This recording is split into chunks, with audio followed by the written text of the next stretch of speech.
સહજાત્મ સ્વરૂપ પરમ ગુરુ બ્રહ્મચારી ખરો ભગવાન મોક્ષ સંબંધી સર્વ પ્રકારના સાધનના જયને અર્થે બ્રહ્મચર્ય અદ્ભુત અનુપમ સહાયકારી છે, મૂળભૂત છે. પરમ કુપોલદેવે 16 વર્ષની યુવા વયે ભવોભવની અનુભવવાણીનો નિચોડ પ્રકાશ્યો કે આ સઘળા સંસારનું મૂળ સ્ત્રી છે, એટલે કે વિષય વાસના છે. પૂર્વભવો જેણે સ્પષ્ટ ભાળ્યા તેઓ લગ્ન પહેલાંના મહિનાઓ દરમિયાન લખે છે, આ સંસારને શું કરવો? અનંતવાર થયેલી માને આજે સ્ત્રી રૂપે ભોગવીએ છીએ. પૂર્વભવ છે એ પરોક્ષે પણ મનાય તો આકર્ષક ભાસતા સંસારી સંબંધો ચિત્રી ચડાવે, જુગુપ્સા ઉત્પન્ન કરે એવું છે. જ્ઞાનીના વચનો વાંચ્યા સાંભળ્યા પછી સ્ત્રીનું શરીર મળદું ભાસે. આમ નથી ત્યાં સુધી હજારો દેવાંગનાથી ન ચડે એવા મુનિને પણ નાક કાન છેદેલી 100 વર્ષની ડોસી સમીપ પણ રહેવાની ના કહી છે. મા અને બેન સાથે એકાંત સેવાની ના ફરમાવી છે. અવધૂત ઓલિયા સંત મહાવૈરાગ્ય એવા પૂજ્ય પ્રભુશ્રીજીને બ્રહ્મચર્યની દ્રઢતા અર્થે સ્વાદિષ્ટ ભોજન ન વોરી લાવવા અને આવી જાય તો બીજા નાના મુનિઓને આપી દેવાની પરમ કૃપાળુએ આજ્ઞા ફરમાવેલ. આત્મનૈષ્ટિક બ્રહ્મચર્યના ધારક અને બ્રહ્મચારીનું બિરુદ જેણે પ્રભુશ્રીજી પાસેથી હાંસલ કરેલ એવા બ્રહ્મચારીજી કહેતા કે ભોજનમાં સ્વાદ આવે તો દાળમાં પાણી નાખવું અને હિંમત ન ચાલે તો કોળીઓ લઈ પાણીનો ઘૂંટડો લેવો કે જેથી સ્વાદ વેદાય ન કરે. અને વિષય વાસના કાબૂમાં લાવવાનું આ જ એક સાધન છે. મોહનલાલજી મહારાજ જેઓ માત્ર બહેનો અપૂર્વ અવસર સારા રાગમાં ગાઈ રહી હતી તે સાંભળતા થોડું મોડું થયું. તેઓને પ્રભુશ્રીજીએ ફરમાવ્યું કે આ જીવન કોઈ હવે ગાતી હોય તે સાંભળવા તારે ઊભું ન રહેવું. અરે એક ગામડાનો ભગત મંજીરા તંબુરો લઈ અને ભક્તિમાં આવીને બેઠો. 20 દુઆ શરૂ થયા કે તંબુરાના તાર ખેંચવા લાગ્યો. પ્રભુશ્રીજીએ તાકીદ કરી, અહીં તો ભક્તિમાં બધું સાદું, આવા વાજિંત્રો ન ચાલે.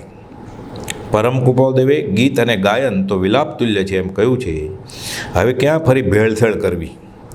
પૂજ્ય પ્રભુશ્રીજીની આજ્ઞાથી પૂજ્ય બ્રહ્મચારીજી પાસેથી આજ્ઞા ભક્તિ અને સ્મરણ મંત્ર પામનાર પૂજ્ય શ્રી મગન બાપા 19 વર્ષની ભર યુવા વયે બ્રહ્મચર્યની આજ્ઞા પણ આ સાથે માગે છે. પણ મા બાપની આજ્ઞા વગર એ માગણી મંજૂર ન થાય. પણ મનમાં મક્કમ એવા મગન બાપાએ દ્રઢતા બતાવી પૂજ્ય પ્રભુશ્રીજી પાસે ખુલાસો થયો અને તેઓની આજ્ઞા સાથે આ દુર્ધર વ્રત જાણે ખેંચી લીધું. એવા મગન બાપા વારંવાર કહેતા કે માંસના લોચા અને ચામડા ચૂથવામાં જીવને કયું સુખ ભાસે છે કે બહુ પુણ્ય કેરા પૂનથી મળેલ આ મનુષ્ય ભાવ એળે ગુમાવી દેવો પડે છે. જેને આપણી પાસેથી કાંઈ જોઈતું જ નહોતું, માગે તો આપણે કંઈ આપી શકીએ એમ પણ નથી, એવા પૂર્ણ પુરુષ પરમાત્મા પરમ કૃપાળુના વચનો આ સત્સંગ વાચન દરમિયાન વાંચીએ, વિચારીએ અને સમજવા પ્રયત્ન કરીએ અને ગૃહસ્થાવાસમાં પણ સદાચાર સેવી મંદિર, તીર્થસ્થળ, આશ્રમ કે ધર્મસ્થાનકમાં સાવધ રહી આ બ્રહ્મચર્યનું સેવન કરી આ ભવ અને આગામી ભવ સુધારવાની કોશિશ કરીએ. સહજાત્મ સ્વરૂપ પરમ ગુરુ. સહજાત્મ સ્વરૂપ પરમ ગુરુ. દેહ છતાય વિદેહ દશા તુજ સમજી આવે સામ અહો સર્વજ્ઞ દશા વિતરાગી તુજ મુજ શક્તિ સમામ જય દેવજીનેન્દ્ર મહાન અહો દેવજીનેન્દ્ર મહાન તુજ સંમતિમાં મતિ હો મારી ગળે દેહ અભિમાન હૈયાનો જડ હું તેમાં વસજો રાજ પ્રધાન જય દેવજીનેન્દ્ર મહાન અહો દેવજીનેન્દ્ર મહાન અલૌકિક પદ પ્રગટાવ્યું તો આશ કરે નાદાન અલૌકિક પદ પ્રગટાવ્યું તો આશ કરે નાદાન કેવલ કરુણા મૂર્તિ દેજો તમને ઘટતું દાન. જય દેવજીનેન્દ્ર મહાન. અહો દેવજીનેન્દ્ર મહાન. પ્રશમ રસ ભરપૂર નયન તુજ મુખ પણ કમળ સમાન. સ્ત્રીના સંગ રહિત તુજ શોભા શસ્ત્ર વિના બળવાન. જય દેવજીનેન્દ્ર મહાન. અહો રાજચંદ્ર ભગવાન. પરમાત્મા શ્રીમદ રાજચંદ્ર ભગવાનના વચનામૃત વંચાય છે. મોક્ષમાળામાંથી આપણે ગયા સત્સંગમાં બ્રહ્મચર્ય વિશે સુદર્શન શેઠનો પાઠ જોયેલો. મોક્ષમાળા વિવેચનમાંથી એ અર્થનું વિવેચન જોયેલું અને પછી બ્રહ્મચર્યનું સુભાષિત નિરીખીને નવ યૌવના લેશને વિષય નિદાન ગણે કાષ્ટની પૂતળી તે ભગવાન સમાન એ જોયેલું. મોક્ષમાળામાં શિક્ષાપાઠ 69મો બ્રહ્મચર્યની 9 વાળ. આ બ્રહ્મચર્ય દુર્ધર વ્રત જો જ્ઞાનની આજ્ઞા આત્મસાત થાય તો સાવ સરળ છે. કુપોદે લખ્યું છે ને, સમજ પીછે સબ સરળ હૈ, બીનું સમજ મુશ્કેલ. પોતે જે છે જ નહીં એ જ ખાલી સ્વીકારવાનું છે અને પોતે છે એ સ્વીકારવાનું છે કે શું છે ને શું નથી. બ્રહ્મચર્ય બ્રહ્મ પોતે આત્મા જ છે એ માની લે અને એમાં ચર્યા કરે એટલે ભગવાન થઈ જાય. આ 9 વાળ સાવ સહેલી રીતે કુપોદેવે ઉત્તરધન સૂત્રના આધારે ગુજરાતીમાં સમજાય એવી ભાષામાં સમજાવ્યું છે અને બ્રહ્મચારીજીએ સોનામાં સુગંધની જેમ રોચક રીતે પદ્યમાં ગવાય એવી રીતે અપૂર્વ અવસરના રાગમાં પ્રવેશિકામાં ગોઠવેલું છે. એટલે એમાં ને એમાં આપણી વૃત્તિ રહે તો ભાવ ઉલ્લસિત થાય અને બ્રહ્મચર્ય બ્રહ્મમાં રહેવાની પ્રેરણા મળે આપણને. જ્ઞાનીઓએ થોડા શબ્દોમાં કેવા ભેદ અને કેવું સ્વરૂપ બતાવ્યું છે. પાના નંબર 108 વચનામૃતમાંથી. જ્ઞાનીઓએ થોડા શબ્દોમાં કેવા ભેદ અને કેવું સ્વરૂપ બતાવ્યું છે. લખે છે કુપોદેવ જ. મોક્ષમાળા લખી 16 વર્ષે કુપોદેવે છે. નિરખીને નવ યૌવના ગણે કાષ્ટની પૂતળી પછી તો એ પછી લખે છે કે પૂર્વાચાર્યોએ જ્ઞાનીઓનો આ સનાતન ધર્મ વ્યવહાર છે. ગીતામાં બી અર્જુનને શ્રી કૃષ્ણ આમ જ કે પૂર્વાચાર્યોએ આમ કહ્યું છે. આગમમાં હે જંબુ મેં શ્રી મુખેથી આમ સાંભળ્યું છે. સુધર્મા સ્વામી ઉવાચ. એ જ રીત છે અહીંયા. જ્ઞાનીઓએ થોડા શબ્દમાં કેવા ભેદ અને કેવું સ્વરૂપ બતાવ્યું છે એ વડે કેટલી બધી આત્મોન્નતિ થાય છે. અનુભવની વાત છે કુપોદેવ. બ્રહ્મચર્ય જેવા ગંભીર વિષયનું સ્વરૂપ સંક્ષેપમાં તે ચમત્કારિક રીતે આપ્યું છે. આ જ્ઞાનીના વચનનું યોગબળ. આપણને એમ થાય યોગબળ ક્યાં? યોગબળ સાચા સાધકોને કુપોદેવના આશ્રિતોને આત્મસાત થયું છે કે આ ચમત્કારિક રીતે આપ્યું છે. એ ચમત્કારનો અહેસાસ થાય છે. બ્રહ્મચર્ય રૂપી એક સુંદર ઝાડ અને તેને રક્ષા કરનારી જે 9 વિધિઓ તેને વાળનું રૂપ આપી આચાર પાળવામાં વિશેષ સ્મૃતિ રહી શકે એવી સરળતા કરી છે. નવું ઝાડ વાવ્યું હોય, ગુલાબનો છોડ, મોંઘો આંબો, પછી વાડ કરે. એકાદ વાડ કરે એટલે પશુ ગાય ભેંસ આવીને ખાઈ ન જાય, કોઈ ચોરી ન જાય. કાંટાળી વાડ કરે. અહીંયા 9 વાડ, એક પછી એક 9 વિધિ અને વાડનું નામ આપ્યું છે. એ 9 વાડ જેમ છે તેમ અહીં કહી જાઉં છું. એટલે પૂર્વ જ્ઞાનીઓએ જે કહ્યું છે કુપોદેવ કહે છે હું કહી જાઉં છું તમને. વસતી, વસ્તી એટલે પોપ્યુલેશન. વસતી એટલે વાસ, વસતી સ્પેલિંગ એમ જ છે વસતી. પણ જે બ્રહ્મચારી સાધુ છે તેમણે જ્યાં સ્ત્રી, પશુ કે પડંગ એથી કરીને જે સંયુક્ત વસતી હોય ત્યાં રહેવું નહીં. એટલે જેને બ્રહ્મચર્ય પાળવું છે, ભલે બાવો નથી થઈ ગયો, એક પત્ની વ્રત છે, એક પતિ વ્રત છે, એણે પણ સાધક દિશામાં ભલે સર્વસંગ પરિત્યાગ ન કર્યો હોય પણ એને માટે આ લાગુ પડે કે જેને આ નિયમ છે, ભલે હજી વ્રત નથી લીધું પણ સદાચારી રહેવું છે, સંતુષ્ટ રહેવું છે મળેલી સામગ્રીમાં. એ જે બ્રહ્મચારી સાધુ છે અને જે સાધકને આ બ્રહ્મચર્ય વ્રત પાળવાની ઉત્કંઠના છે તેમણે પણ જ્યાં સ્ત્રી, પશુ કે પડંગ એથી કરી જે સંયુક્ત વસતી હોય ત્યાં રહેવું નહીં. એટલે ઘણા બધા આવા હોય માણસો. એટલે સ્ત્રી, પુરુષો માટે સ્ત્રી અને સ્ત્રીઓ માટે પુરુષો. અને પશુના ચાળા થતા હોય, કૂતરા કૂતરી હોય, ગાય ભેંસ હોય, ઘોડા ગધેડા, એની વિકારી દશા. બધા જીવો કર્મને આધીન છે. અને આ મૈથુન સંઘને તો નિગોદના જીવને અવ્યક્તપણે જ્ઞાનીઓએ દીઠી છે, કેવળીએ દીઠી છે. એટલે પોતાના કર્મના ઉદય પ્રમાણે મનુષ્ય જાતિ પણ એવું કરતી હોય તો બીજા પશુને તો પૂછવું જ શું? એને તો વિવેક જ નથી હોતો. દિવસ અને રાત, કોણ છે કોણ નથી, ક્યારે શું કરવું ન શું કરવું, એ માણસ જાતને વિવેક નથી તો પશુને ક્યાંથી હોય? એટલે એવું ટોળું હોય ત્યાં જોવે, વિકારી ભાવ આવે. અને જીવ નિમિત્તવાસી છે, અનાદિકાળથી નિમિત્ત મળ્યું. બધા ખાતા હોય, ટ્રેનમાં મુસાફરી કરતા હોય, નાસ્તા કાઢે, એ તો ખરેખર ભૂખ્યા છે એટલે કાઢે. અને ઈચ્છા થાય કે હું ક્યાંક ખાઉં. કોઈક કંઈક ખરીદે, ખાવાનું વસ્તુ આવે એટલે 2 જણા લે, ત્રીજાને એમ થાય હું લઉં. પહેલાં નાના છોકરા એમ કે લેવું છે, પછી મોટાને એમ થાય હું ચાખી જાઉં, પછી એ ખાવા માંડે. નિમિત્તવાસી જીવ છે આ. બધા પ્રાર્થના કરતા હોય, બધા સત્સંગ કરતા હોય આશ્રમમાં, મંદિરમાં, તો પોતાને એમ થાય હું થોડો બેસું. પછી ગયો હોય 10-15 મિનિટ માટે હાજરી પુરાવા માટે, આખી આત્મસિદ્ધિ થઈ જાય પછી. એટલે નિમિત્તવાસી જીવ છે એ સારા નિમિત્ત મળે તો આગળ વધે, આવા ખરાબ નિમિત્ત મળે તો પડે. અને ઢાળ ઉપર દોડીને ઉતરી જવું સહેલું છે, ચડવું અઘરું છે. એટલે કહે છે સ્ત્રી, પશુ કે પડંગ એટલે નપુસંગ કે બાયલા કે ચારિત્રહીન પુરુષો એવા હોય, ત્યાં આવી મંડળી હોય, ત્યાં જાય ત્યાં બધી એવી જ વાત હોય, એવા જ હાવભાવ હોય, એવા જ નખરા હોય. પછી એ સહેલું નિર્દ્વંસ પરિણામ થઈ જાય, સહેલું થઈ જાય, એ લાગણી બૂઠી થઈ જાય કે આમ જ હોય, તો એમાં કંઈ વાંધો નહીં. હવે અમુક પરદેશી સંસ્કૃતિ હોય, એવામાં ત્યાં ભણવા ગયો હોય, 2-5 વર્ષ માટે ગયો હોય, પછી અહીંયા આવે પાછો, તો એને એ સહજ થઈ ગયું હોય. એ રીતે પોશાક પહેરવો, એ રીતે ખાવું પીવું, એ રીતે બોલવું ચાલવું, એ રીતે સ્ત્રી પુરુષે, ભાઈ બહેને, મિત્રે વ્યવહાર કરવો, એના માટે સરળ થઈ ગયું હોય કે એમાં શું છે, અમે તો ત્યાં આમ કરતા હતા. એટલે એવું થઈ જાય.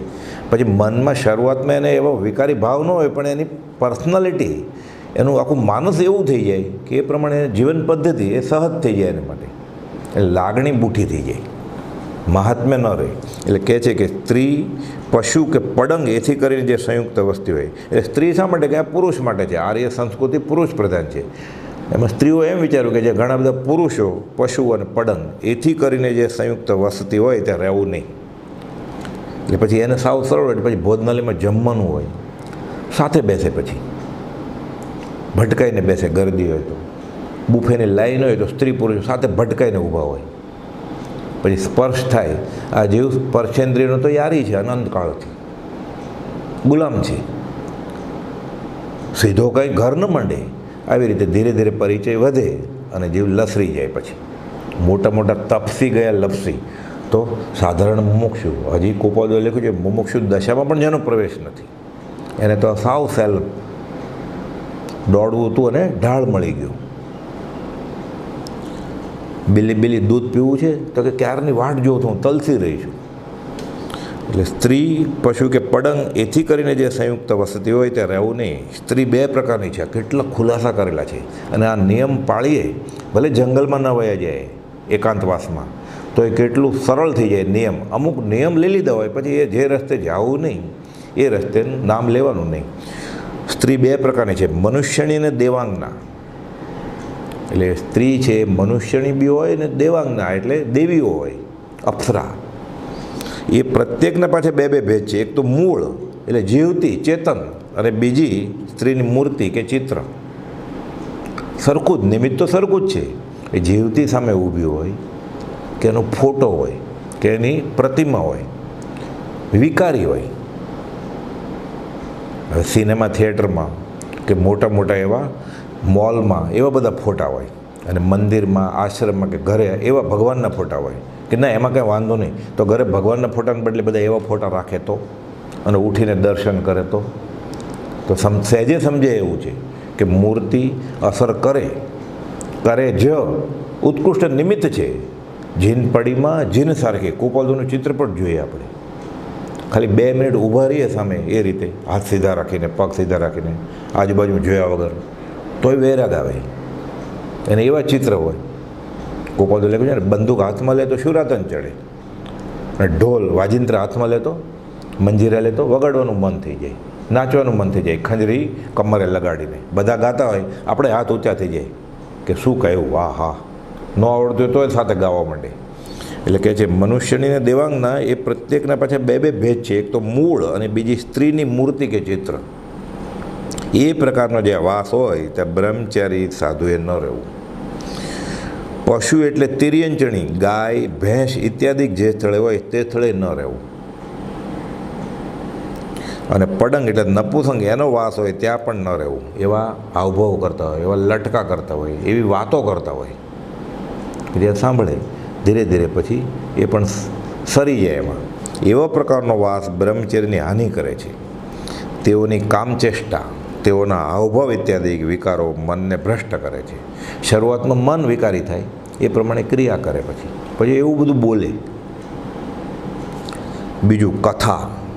કેવળ એકલી સ્ત્રીઓને જ કે એક જ સ્ત્રીને ધર્મ ઉપદેશ બ્રહ્મચર્ય ન કરવો. વ્યવહારની વાત તો ક્યાં, ધર્મની વાતે કરવાની મનાય છે કે અમે સત્સંગ કરીએ છીએ, અમે જ્ઞાની પુરુષના વચનામૃતનું સમાલોચના કરીએ છીએ, ચર્ચા કરીએ છીએ, પ્રશ્નોત્તરી કરીએ છીએ. હું એને સમજાવું છું, એ મને સમજાવે છે, હું શીખવા માટે જાઉં છું. પછી લસરી પડે. વ્યવહારમાં કેમ આપણે જોઈએ છીએ, સાથે BSc કરતા હોય, PhD કરતા હોય, ઉચ્ચ અભ્યાસ કરતા હોય. શરૂઆતમાં વિદ્યાર્થી જ હોય, ધીરે ધીરે લાગણી બંધાઈ જાય અને લોહચુંબક લોખંડને ખેંચે એમ એ રીતે પછી એ જોડા થઈ જાય. જ્યારે ભણીને નીકળે ત્યારે પતિ પત્ની તરીકે નીકળ્યા હોય, ગયા હોય ત્યારે વિદ્યાર્થીની હોય ખાલી. એવું ધર્મસ્થાનકમાં બની જાય. સત્સંગ માટે ભેગા થાય, ચર્ચા કરવા માટે ભેગા થાય. એકનો ક્ષેત્ર પછી વધારે હોય એ સમજાવે. રૂપ, રંગ, વાચા, શબ્દો, આવડત, હોશિયારી એકબીજાને આકર્ષે. એટલે કહે છે કેવળ એકલી સ્ત્રીઓને જ કે એક જ સ્ત્રીને ધર્મ ઉપદેશ બ્રહ્મચારી ન કરવો. બ્રહ્મચારીજીએ તો અગાસ આશ્રમમાં પછી સાધક સમાધિ ખાતામાંથી જમતા હોય, ક્યારેક અમુક કારણોસર એવી રસોઈ ન થઈ હોય અથવા થઈ હોય પણ એવું ક્યાંક માંદગી લીધે એવું ખાવું હોય તો બ્રહ્મચારીજીએ નિયમ બનાવેલો કે સ્ત્રીઓએ બ્રહ્મચારી બેને જે રાંધ્યું હોય એ પુરુષે નહીં લેવાનું. કપડું ફાટી ગયું હોય, પુરુષને કાંઈ બધાને એટલી હોશિયારી કળા ન આવડતી હોય, સોય દોરા હોય પણ સોય પકડતા ન આવડતી હોય ઘણા પુરુષોને, ઘણાને આવડતી હોય, તો એ બટન ટાંકી દેવું કે કપડું ફાટી ગયું તો ખાપો આવ્યો છે સાંધી દઈએ. બ્રહ્મચારી બેન આ મદદ બી એની લેવાની નહીં પુરુષે. પરિચય વધે, શરૂઆતમાં ભાવે ન હોય વિકારી, જેમ જેમ પરિચય વધે અનાદિકાળના સંસ્કારો ઉદયમાં આવે. નાના છોકરા રમતા હોય, બધા છોકરા છોકરી બધા રમતા હોય કે વિકારી ભાઈ હોય જ નહીં, ત્યારે એને ખબર જ ન હોય. એને એટલી ખબર હોય હું છોકરો છું ને આ છોકરી છે. સાથે બથોડા લેતા હોય, મારામારી કરતા હોય, રમતા હોય, ટીચર રમે, રક્ષાબંધનનું રમે, વરરાજો થાય, એવું કાંઈ ખબર ન હોય. એ પછી 18મે વર્ષે 20 વર્ષે કરે તો પછી એક હરિશ્ચંદ્ર થાય ને એક તારામતી થાય તો શું દશા થાય? આજે ગલે લગ જાય જેવું થાય. એ તો સ્ટેજ ઉપર, પછી સંસારના સ્ટેજ ઉપર આ સ્ટેજ ભવાય જ છે. તો આ લાંબા કાળ 5-15 વર્ષ 25 વર્ષ ચાલે છે, ઓલું અડધી કલાક 1 કલાક ચાલે છે, બધું એક જ છે. અનંત જ્ઞાનીઓએ જોયું છે. એટલે કહે છે કે કેવળ એકલી સ્ત્રીઓને જ કે એક જ સ્ત્રીને ધર્મ ઉપદેશ બ્રહ્મચર્ય ન કરવો.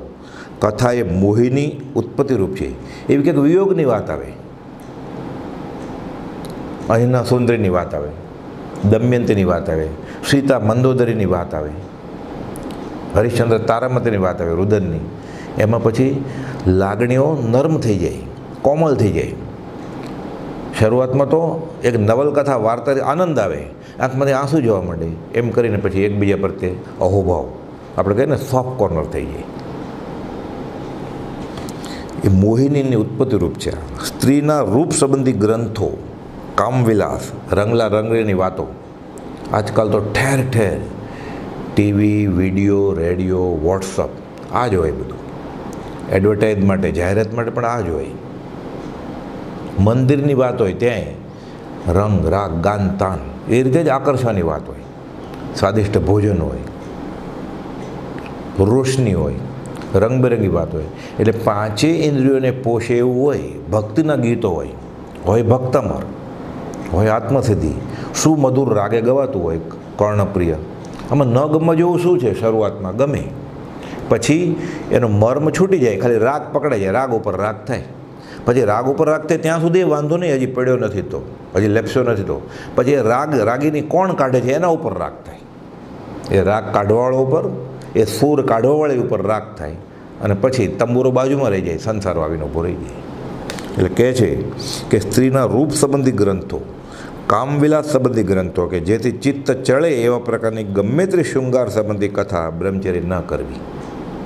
હવે વિરહની વાત કરતા હોય કે આટલા વર્ષ સુધી વિયોગ રહ્યો, અર્ણિક મુનિ ઉગ્ર ગ્રીષ્મના તાપમાં વરાવા જાય છે, ઝાડ નીચે ઊભા છે થાક ખાવા માટે, બળતરા થાય છે, જુએ છે સ્ત્રીને.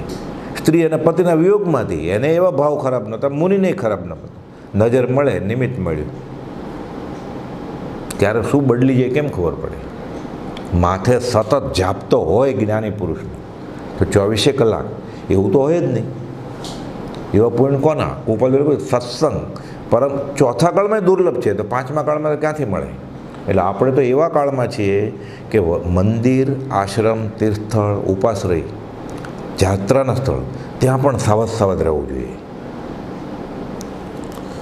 એટલે કહે છે એ પ્રકારની ગમે તે કથા બ્રહ્મચર્ય ન કરવી. એટલે એકલા પુરુષે સ્ત્રીઓને કે એકલી સ્ત્રીને, એકલી સ્ત્રીઓએ કે સ્ત્રીએ પુરુષોને કે પુરુષને વાત ન કરે. એકાદ તો એક્સ્ટ્રા રાખવો છે, એટલે સાક્ષી રૂપે રહે. એ ડોસો હોય તો એ કામ આવે, એ ડોસી હોય તો એ કામ આવે. કેમ? જૂના જમાનામાં ઘરે ડોસો ખાટલામાં પડ્યો હોય લાકડી લઈને, ખાંસી કર્યા કરે, બૂઢો થઈ ગયો એટલે. ચોરને ખબર નથી કે ભાલો લઈને બેઠો છે કે તલવાર લઈને બેઠો છે, ચોર આવે નહીં ત્યાં. ઘરે તો યુવાન સ્ત્રી અંદર છે, પરદેશ ગયો છે, એનો પતિ તો કમાવો, પણ ડોસાની ખાંસીના અવાજે ચોર દૂર રહે, કૂતરા દૂર રહે, પેસી ન જાય. કૂતરાને કે ગાયને હાંકી શકવાનું નથી એ હાજરીએ. એટલે એકલા મનાય છે આ એકાંત, અનર્થનો જનની કરે આ એકાંત.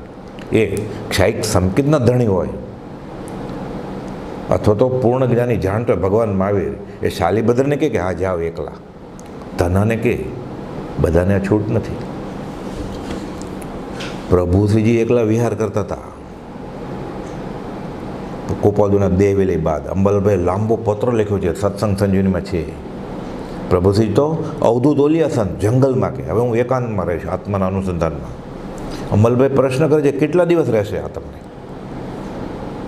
જેણે ગોપાલદેવ પાસેથી દુર્ધર બ્રહ્મચર્ય વ્રત લીધું છે એને અંબાલાલભાઈ ગણધર તુલ્ય સલાહ આપે છે કે અહીંયા આવો ને અમને સત્સંગ આપો. અહીંયા ભાઈ બહેનો નિરાધાર થઈ ગયા છે, તમારા સત્સંગની જરૂર છે. અંબાલાલભાઈને કુપાલ પ્રભુશ્રીજી વિનંતી કરે કે તમે હવે આચાર્ય પદ ગ્રહણ કરો, ગાદી શોભાવો. અંબાલાલભાઈ કે મારે હજી કર્મનો ઉદય છે, ઉતાવળ કરવાની ના પડી છે કુપાલદેવે, પણ સત્સંગ સમાગમ એ દીવાદાંડી લાલ બત્તી રૂપ છે, અહીંયા આવો સાથે સત્સંગ કરીએ.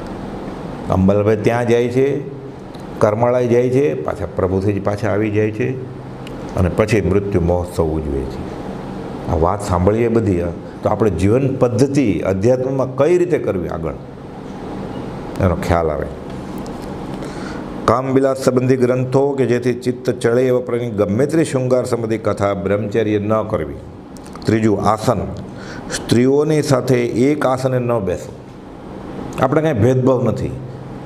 ક્ષાયિક સંકેતના ધણીને મનાય છે તો ભગવાન મહાવીર 3 જ્ઞાનના ધણી, મતે શ્રુત અવધિ, દીક્ષા લીધી, મનપૂર્વક જ્ઞાન થયું, જાય છે. બધી યુવાન અપ્સરા જેવી, અપ્સરાને ભૂલવી નાખે એવી નગર શેઠની કન્યાઓ પાછળ દોડે છે મૌક્તિકના થાળ લઈને. એક દિવસ રોકાઈ જાઓ, એક રાત રોકાઈ જાઓ, થોડા દિવસ રોકાઈ જાઓ. ભગવાન મહાવીર સામું જ નથી જોતા. કૃપાઉદેવ ચૈત્રવત 5મના દિવસે જબકબા કે દૂર રાખજો ઈશારાથી, ખાલી મોઢું જોવા આવવાના હતા. અનાદિ વિશ્વને આરે પછી મળીશું ક્યારે? નહીં કે કાંઈ નથી જોવું, આત્મા જ જોવાનો છે, ખાલી દૂર રાખજો. દેવા માતાને રવજી બાપાને તો ઠીક, જબકબાને દૂર રાખ્યા. આપણને એમ લાગે આવી નિર્દયતા? આ જ્ઞાનીની દયા છે. આ આત્મા વહેલો વહેલો છૂટે, અનંતકાળથી ભૂલ કરતો આવ્યો છે, આ ભૂલથી પાછો ફરે. એટલે નાનું નિમિત્ત મળે આ સાધના સેવવાનું, છોડવાનું નહીં. સ્ત્રીઓની સ્મૃતિનું કારણ છે, આ સ્મૃતિનું કારણ છે. એક સાથે આસને બેઠા હોય તો ભટકાઈને બેઠા હોય તો સવાલ જ નથી. એ ત્યાં બેસી હોય ને પછી ત્યાં બેસીએ આપણે, એ જ ખુરશી ઉપર, એ જ ટેબલ ઉપર કે એ જ આસન ઉપર, શેતરંજી ઉપર. સ્ત્રીઓની સાથે એક આસન જ ન બેસવું. જ્યાં સ્ત્રી બેઠી હોય ત્યાં 2 ઘડી સુધીમાં બ્રહ્મચર્ય ન બેસવું એ સ્ત્રીઓની સ્મૃતિનું કારણ છે. એથી વિકારની ઉત્પત્તિ થાય છે એમ ભગવાને કહ્યું છે. અને બ્રહ્મચર્ય તો લખ્યું છે કે પુરુષ બેઠો હોય ત્યાં 4 ઘડી સુધી ન બેસવું. એ એટલો ભાગ ગરમ થઈ ગયો હોય, ગરમ થઈ ગયો એટલે દાજીને જ જવાનો, પરમાર્થ દાજી જશે, એ યાદ આવે એને. સ્પર્શેન્દ્રિયના વિષયો બાબત જલ્દી યાદ આવે. બધી ઇન્દ્રિયોમાં સ્પર્શેન્દ્રિયને કાબૂમાં લાવવી બહુ અઘરું છે. પહેલી ઇન્દ્રિય છે એ પંચેન્દ્રિય તો 5 ઇન્દ્રિય, એક ઇન્દ્રિય તો નિગોદના એક ઇન્દ્રિય જેવું નહીં છે. આ ટેક્ટાઇલ સેન્સેશન એટલે બ્રહ્મ, કામ, વિકાર, વાસના, સેક્સ, આ બધું સ્પર્શેન્દ્રિયના જ વિષય છે. ખાલી સ્પર્શ કરે અને આનંદ ભોગવે છે. એટલે કહે છે એથી વિકારની ઉત્પત્તિ થાય છે એમ ભગવાને કહ્યું છે. એટલે સાથે બેસવાની વાત નહીં, એ જે બેઠી હોય ત્યાં 2 ઘડી સુધી ન બેસાય. જગ્યા નથી તો એવું કયો આત્મા મળી જવાનો છે? બહાર બેસ, રૂમમાં બેસ, ઊભો રહે. છેવટે તો જ્ઞાનીની નાનામાં નાની આજ્ઞા, નાનામાં નાનું કાંઈ છે જ નહીં, પણ નાની જણાતી આજ્ઞા પાળે તો આત્મા હાથમાં આવવાનો છે. કોપલે લખ્યું છે એક જ આજ્ઞા જ્ઞાનીને નાની નાની પાળે યાવત મોક્ષ થાય. તો આ તો નાનામાં ક્યાં, આ તો મોટામાં મોટું દુર્ધર વ્રત છે. આ તો બ્રહ્મ સીધો આત્મા હાંસલ થાય એવું વ્રત છે. પ્રભુથી તો વાત કરતા કે આ બ્રહ્મચર્ય કુપોલની આજ્ઞા કે વ્રત નાનું હોય કે મોટું હોય, કોણે આપ્યું છે, કે આપનાર કોણ છે? એની બધી રિદ્ધિ સિદ્ધિ સંપત્તિ બધું તને મળી જશે. જેવા નરને સેવીએ તેવી દે ફળપત. 194માં કહ્યું છે કે તે પુરુષને જેનો એ આશ્રિત થયો છે એની બધી સંપત્તિ, પરમાર્થિક સંપત્તિ બધી મળી જશે. ઇન્દ્રિય નિરીક્ષણ, ચોથી વાળ. સ્ત્રીઓના અંગોપાંગ બ્રહ્મચારી સાધુએ ન જોવા. એના અમુક અંગ પર દ્રષ્ટિ એકાગ્ર થવાથી વિકારની ઉત્પત્તિ થાય છે. અંગમાં ખરાબી નથી, વિકારી મનમાં ખરાબી છે. સુથારનું મન બાવળીએ, એ જોવે એવી આંખ, એવું નાક, એવા અંગોપાંગ એ તરત જ એને નિમિત્ત છે, નિમિત્તવાથી જીવ છે, તરત જ ઇન્દ્રિયો જાગૃત થાય. જેમ ઘંટ પડે, આપણને ભૂખ ન લાગી હોય કેમ જમવા દોડીએ આપણે, થઈ જ જાય. અંધારું થઈ જાય એટલે હજી ઊંઘ ન આવતી હોય તોય થોડી વાર મહેનત 10 મિનિટ આંખ બંધ રાખે તો ઊંઘ આવી જાય ઘસઘસાટ. નિમિત્તવાથી જીવ છે. બધા નાચતા હોય, બધા ખાતા હોય, બધા ગાતા હોય, સાથે ગાવા માંડે, ત્યારે ખાવા માંડે, ત્યારે નાચવા માંડે, એવું થઈ જ જાય. એટલે સ્ત્રીઓના અંગોપાંગ બ્રહ્મચારી સાધુએ ન જોવા. એના અમુક અંગ પર દ્રષ્ટિ એકાગ્ર થવાથી વિકારની ઉત્પત્તિ થાય છે. એ વિજ્ઞાન છે આખું, એ પદાર્થ વિજ્ઞાન છે, આ આધુનિક વિજ્ઞાન છે, મેડિકલ સાયન્સ છે, અને અધ્યાત્મ એનો એક ગુણધર્મ છે. 5મું કુડ્યાંતર. ભીત, કનાત કે ત્રાટાનું અંતર વચમાં હોય ને સ્ત્રી પુરુષ જે મૈથુન સેવે ત્યાં બ્રહ્મચર્ય રહેવું નહીં, કારણ શબ્દ ચેષ્ટાદિક વિકારના કારણ છે. વચમાં ખાલી દિવાલ જ હોય, પડદો જ હોય, અંતર હોય ખાલી ત્રાટાનું, તો એ વિકારી વાત સંભળાય, અવાજ આવે, એના ચેષ્ટા જોવે, નિમિત્ત મળે. એટલે આને પૂર્વાશ્રમનું પોતાનું યાદ આવે. હજી ન કર્યું તો હું આવું કરું, મને આવું મળો, એવા ભાવ થાય. એટલે સહેજે સહેજે લપસવાનું કારણ થઈ જાય.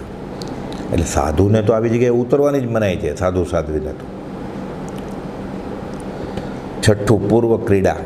પોતે ગૃહસ્થવાસમાં ગમે તેવી જાતના શૃંગારથી વિષય ક્રીડા કરી હોય, કર્મના યોગે અજ્ઞાન દશામાં કે પ્રારંભિક ભૂમિકામાં સંસાર માંડ્યો અને બધું કર્યું હોય, તેની સ્મૃતિ કરવી નહીં.